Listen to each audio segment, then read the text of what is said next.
కోట్ల రూపాయల డిపాజిట్లు వసూలు చేసి ఆ పైన డబ్బులు ఎగ్గొట్టినటువంటి వ్యవహారాలకు సంబంధించి మనీ లాండరింగ్ ఆరోపణలు ఎదుర్కొని అరెస్ట్ అయ్యి తీహార్ జైల్లో ఉండి ఆ జైల్లో ఉండగానే ఆస్తులు అమ్మేస్తే నేను ఇచ్చేయగలను కానీ ఆస్తులు అమ్మనివ్వట్లేదు అంటూ కోర్టుకి చెప్తే ఆయనకి కొన్ని రోజుల పాటు అవకాశం ఇచ్చి బయట అమ్మేందుకు అవకాశం ఇస్తే ఆ సందర్భంలో ఎవరు కొనకపోవడం వల్ల ఆయన ఆస్తులన్నీ స్ట్రక్ అయిపోయి ఆ తర్వాతన చివరికి ప్రాణాలు కోల్పోయినటువంటి సహారా అధినేతకి సంబంధించినటువంటి వ్యవహారం కొత్త మలుపు తిరుగుతోంది.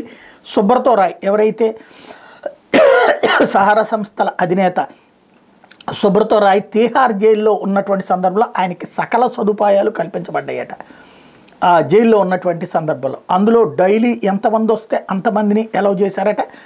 అట్లాగే చివరికి ఎయిర్ హోస్టెస్లు కూడా జైలుకి వస్తూ ఉండేవాళ్ళట, వాళ్ళందరికీ లోపలికి అలౌడ్ అట. అట్లాగే అక్కడ లిక్కర్ కూడా ఆయనకి ఎంత తాగితే అంత అరేంజ్ చేసేవాళ్ళట. ఈ మొత్తానికి సంబంధించినటువంటి విషయం అక్కడ జైలు అధికారులకి వాళ్ళకి మధ్యన లాలుచి కుదిరింది. అయితే ఈ లిక్కర్కి సంబంధించి ఈయన అప్పట్లో superintendent Sunil Gupta Tihar jail visit చేసినటువంటి ఆకస్మిక తనిఖీ చేసినటువంటి సందర్భంలో లిక్కర్ భారీ ఎత్తున దొరికింది ఆయన సెల్లో. దాంతోపాటుగా సెల్ ఫోను ఇతరత్రా దొరికినాయి. ఆ వ్యవహారానికి సంబంధించిన విషయాన్ని ఇప్పుడు కేజ్రీవాల్ దిగిపోయాక ఒక నిజాన్ని చెప్పుకొచ్చాడు. ఎందుకంటే కేజ్రీవాల్ దాదాపు 13 ఏళ్ల నుంచి అధికారంలో ఉన్నప్పుడు చెప్పలేనటువంటిది ఇప్పుడు కేజ్రీవాల్ దిగిపోయాడు కాబట్టి ధైర్యంగా ఒకటి చెప్పుకొచ్చాడు.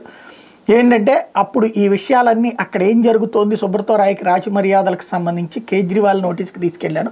కేజ్రీవాల్ దాన్ని లైట్ తీసుకోమన్నాడు. అంటే తద్వారా అవన్నీ ఆ సదుపాయాలు ఆపనివ్వద్దు కొనసాగనివ్వండి అని నాకు చెప్పాడు అన్నటువంటి పాయింట్ చెప్పుకొచ్చారు.